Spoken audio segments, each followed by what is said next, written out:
तो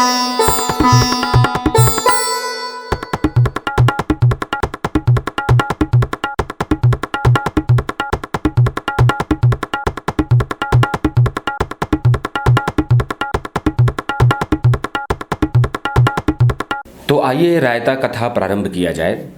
अपने आसपास देखिए, ऑब्जर्व कीजिए, आपको 3 तरह के लोग मिल जाएंगे। एक, जो रायता बनाते हैं, फैलाते भी हैं। दूसरे, वो जो रायता को अवसर बना लेते हैं, अपने स्वार्थ के हिसाब से इसका इस्तेमाल करते हैं। तीसरा, हमारे आपके जैसे लोग जो रायता का स्वाद लेते हैं। 3 कैटेगरीज हैं, ठीक है। अब इसको हाल ही में हुई घटनाओं के कॉन्टेक्स्ट में समझिए। दिल्ली के आनंद विहार में लाखों लोगों की भीड़ इकट्ठी हो गई।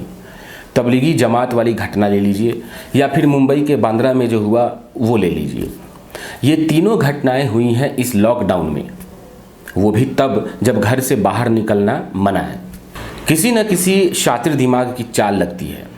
सोचिए, जब एक नेता एक दिन में रैली नहीं निकाल सकता तो एक दिन में इतनी बड़ी भीड़ कैसे इकट्ठी हो गई। और इंटेलिजेंस डिपार्टमेंट को भी भनक नहीं। वाह, कोई तो शैतान खोपड़ी है जिसने ये रायता फैला दिया।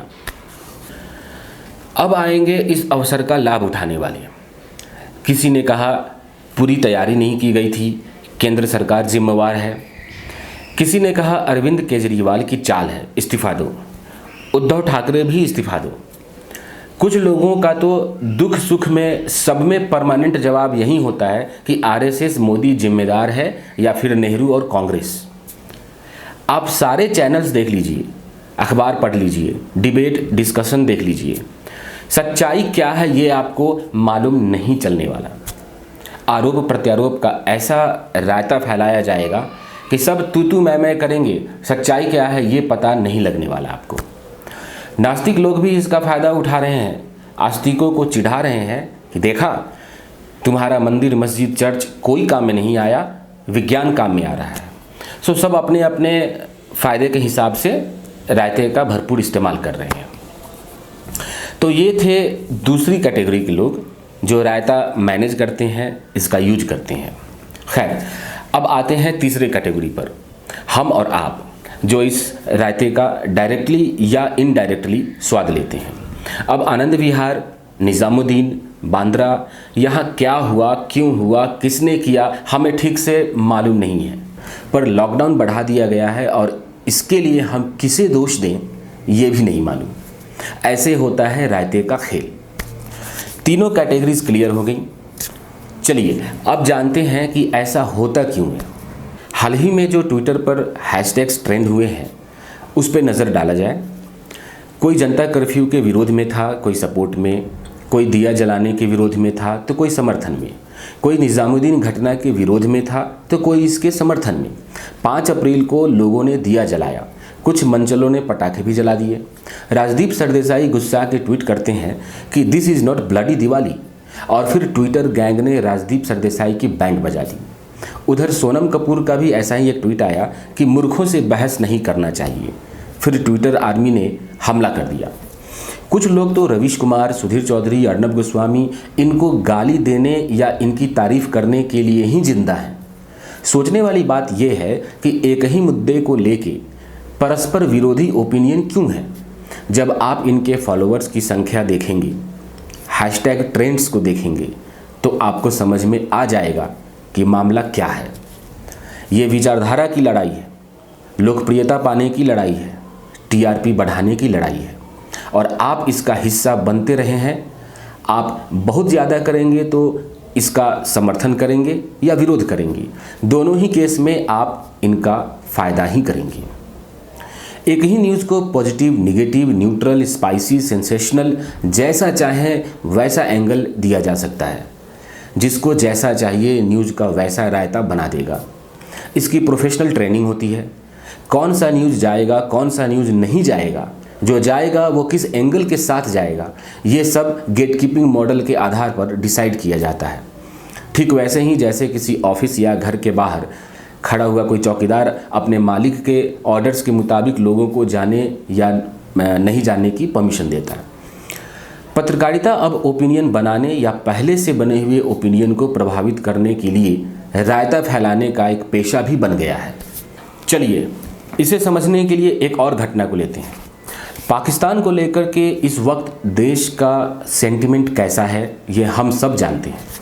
वो मुल्क जिसने अलग होते ही हम पर कई बार हमला कर दिया, बम फोड़े, पार्लियामेंट पे अटैक किया, मुंबई में निर्दोषों की हत्या की, जवानों के सर काट ले गया।